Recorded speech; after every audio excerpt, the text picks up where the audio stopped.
যারা হত্যাকুর ষড়যন্ত্রের মধ্য দিয়ে অবৈধভাবে সংবিধান লঙ্ঘন করে ক্ষমতা এসেছে, তারা কিন্তু এই পরমাণু বিদ্যুৎ কেন্দ্র নির্মাণের কোনো দেশের প্রথম পারমাণবিক বিদ্যুৎ কেন্দ্র রূপপুর পারমাণবিক বিদ্যুৎ কেন্দ্র আরএনপিপি আনুষ্ঠানিকভাবে উদ্বোধন করতে ভারত থেকে দেশে ফিরছেন সাবেক প্রধানমন্ত্রী শেখ হাসিনা।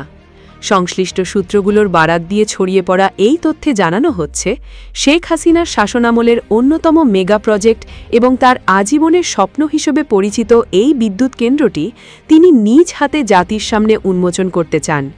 আর এই বিশেষ উদ্দেশ্যেই তিনি স্বল্প সময়ের জন্য ভারত থেকে বাংলাদেশে আসার প্রস্তুতি নিচ্ছেন বলে দাবি হওয়া হচ্ছে।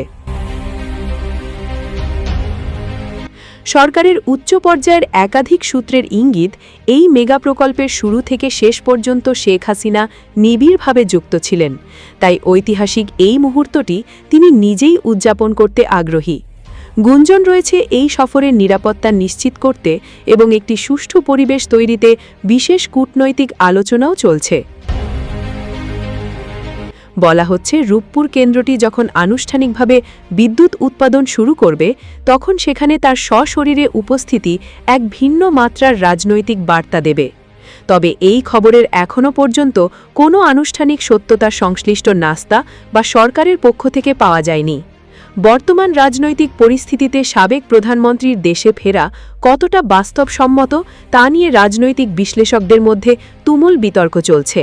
সাধারণ মানুষের মনেও প্রশ্ন, তবে কি আসলে রূপপুরের হাত ধরেই ফিরছেন শেখ হাসিনা? পুরো দেশ এখন এই মুহূর্তের খবরের দিকে তাকিয়ে আছে।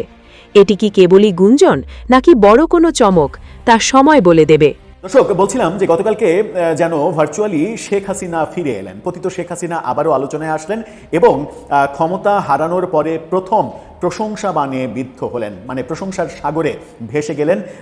কিছু বিচ্ছিন্ন সমালোচনা রয়েছে, কিছু তার পুরো ক্রেডিটটা নিয়ে নেওয়ার ব্যাপার রয়েছে। সেটাকে নিয়ে আবার ইন্টারেস্টিং আলোচনা হচ্ছে যে এই যে ক্রেডিট ছিনিয়ে নেওয়া, এই ব্যাপারে ক্রেডিট কার্ড চালু হওয়ার ব্যাপার থাকবে কিনা। এটা আবার আওয়ামী লীগের অতি উৎসাহী অ্যাক্টিভিস্টরা সামাজিক যোগাযোগ মাধ্যমে লেখালেখি করছেন। সেটা তাদের ট্রলের ব্যাপার, সেই আলোচনা করতে চায় না।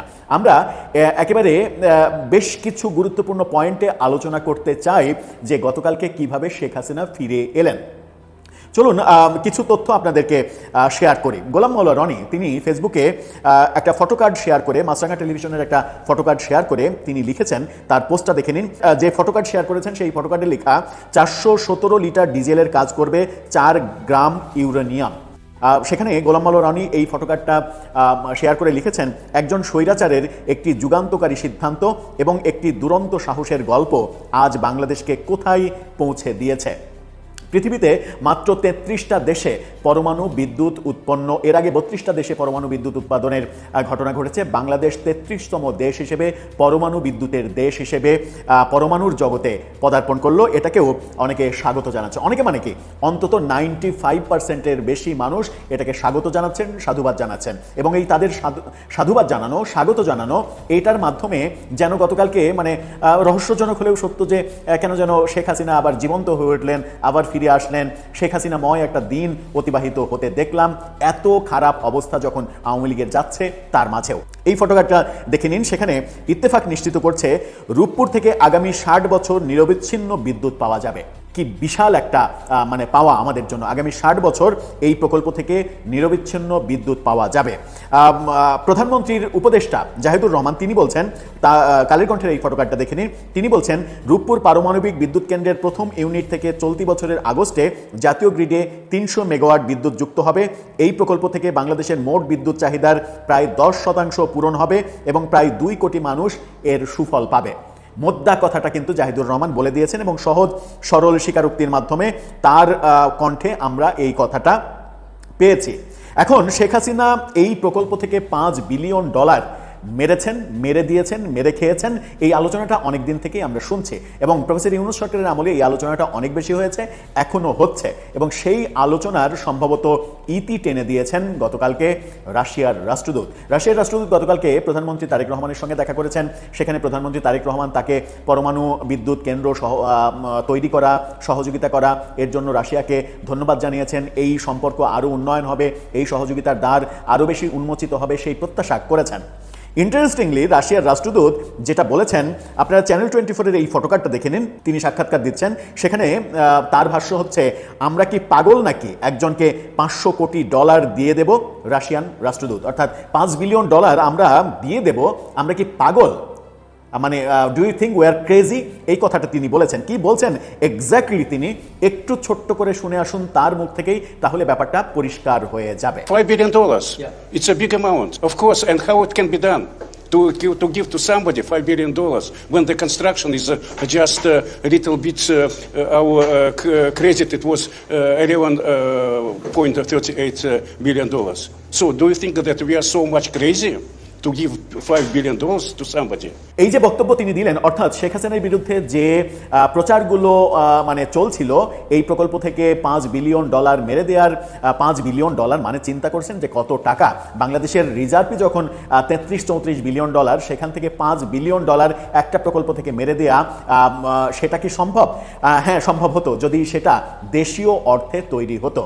উল্লেখ থাকতে হবে যে এই রূপপুর পারমাণবিক বিদ্যুৎ কেন্দ্র দেশের মানুষের ট্যাক্সের টাকায় তৈরি হয়নি, এটা পুরোটাই রাশিয়ার দেয়া ঋণে তৈরি হয়েছে, এবং সেই ঋণ শোধ হবে উৎপাদিত বিদ্যুৎ বিক্রি থেকে যে টাকা আসবে সেই টাকা থেকে ঋণ শোধ হবে। অর্থাৎ একটা ফ্যাক্টরি রাশিয়া তৈরি করে দিল, সেই ফ্যাক্টরি উৎপাদনে যাবে, উৎপাদন করে তার পণ্য বিক্রি হবে, সেই বিক্রির লভ্যাংশ থেকে তারা তাদের টাকা ফেরত নেবে। পরিষ্কার ব্যাপারটা, অর্থাৎ বাংলাদেশের মানুষের ট্যাক্সের টাকা দিয়ে তৈরি করা হয়েছে, এখানে শেখ হাসিনার কোনো ক্রেডিট নেই।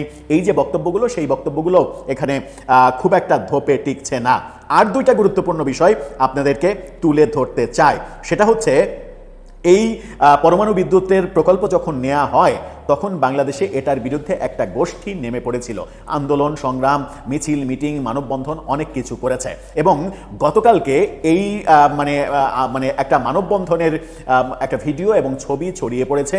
সেখানে দেখা যাচ্ছে যে বর্তমানে এনসিপির সবথেকে সমালোচিত যে নেতা নাসিরউদ্দিন পাটোয়ারি, তাকে সেই আন্দোলনে দেখা যাচ্ছে রূপপুর পারমাণবিক বিদ্যুৎ কেন্দ্রের বিপক্ষে মানববন্ধন করতে। প্রথমে আপনি একটা ছবি দেখে নিন। সেই ছবিতে নীল গোল বৃত্তে তাকে দেখা যাচ্ছে, তিনি হাতে ধরে রেখেছেন পারমাণবিক রাজাকার নিপাত যাক। অর্থাৎ মানে পারমাণবিক রাজাকার বলতে তিনি শেখ হাসিনাকে বুঝিয়েছেন, সেটা নিপাত যাক সেটা বলছেন। এটা যে এআই দিয়ে তৈরি নয় এই ছবিটা, তার প্রমাণটা একটু দেখুন এই ভিডিওতে, যেখানে গোল বৃত্তে তাকে মার্ক করা আছে যে এটাই নাসিরউদ্দিন পাটোয়ারি।